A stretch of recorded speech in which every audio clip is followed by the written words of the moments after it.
Tere, minu nimi on Kaur ettevõttest Tulitech. Täna ma näitan teile PowerRock digitaalset tootekataloogi Prodlib keskkonnas. Kui Prodlib on teile alla laetud ja installeeritud, avaneb selline vaade töölaual Prodlib Manager rohelise ümbrikuga. Käivitades see, avaneb töölaua rakendus. Siin on näha minul juba installeeritud kataloogid kui ka installeerimata kataloogid, pluss erinevad filtersüsteemid. Võttes näidiseks PowerRock kataloogi, klikkides raamatu ikoonile on näha esmased andmed, mis keeles kataloog on ja mis tarkvaradele on tugi, antud juhul siis AutoCADile ja Revitile. Lisaks saab siit uuendada kataloogi, teha töölaua otseviite või siis ka kataloogi maha laadida.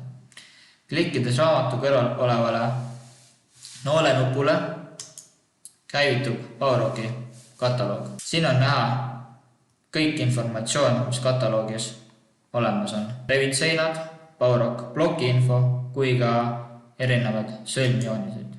Kõike seda informatsiooni saab iga kasutaja vaadata, selleks ei ole otseselt vaja ei AutoCAD, Revit ega mõnda muud tarkvara. Lihtsalt peab Prodlibi alla laadima, installeerima.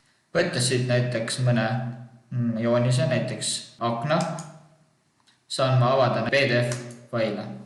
Kui PDF-tarkvara on muidugi arvutis olemas. Kui on ka olemas AutoCAD tarkvara, saab otse kasutaja liideses ka AutoCAD faili avada. Minnes edasi AutoCADi, valides libraries, avaneb selline vaade.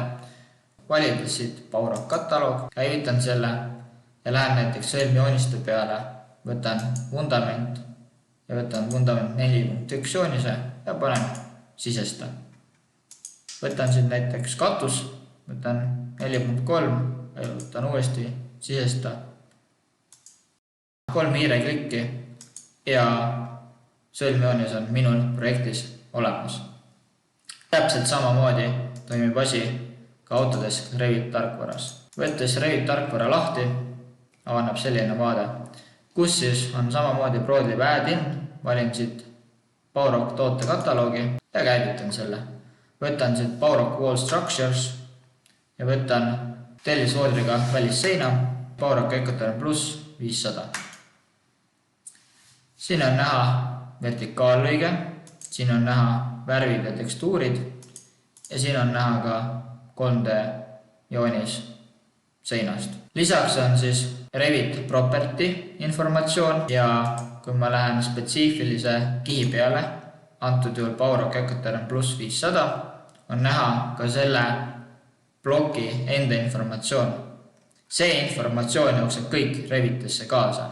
Seda Revit seina saab kohe otse sisestada, insert as wall ja tõmban ta Revitisse. Klikkides selle mitmekihilise seina peale, vajutan Edit Type, näen nüüd seda informatsiooni, mis tuleb Revitisse kaasa. Tootja nimi, tootja koduleht, tihedused, tugevused, tulepüsivused, helipidavused ja nii edasi. Minnes nüüd Structure ja valides Edit, võttes PowerRock Ecoterm Plus kihi, saan ma vaadata Material browserist materjali enda infot. Näiteks saan ma vaadata siit, mis on Ecoterm Plus ploki survetugevus või tihedus või siis tema termelisi väärtusi.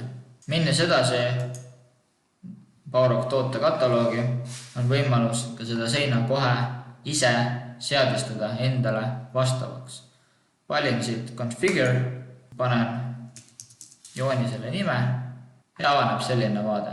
Siin ma saan ära täita projekti info, see info jookseb kirjanurka. Saan muuta seinakihte, näiteks midagi ära kustutada või hoopis lisada, näiteks lisan soojustuse kihi. Võtan siit mineraalvill, panen kihi paksuseks 150 mm.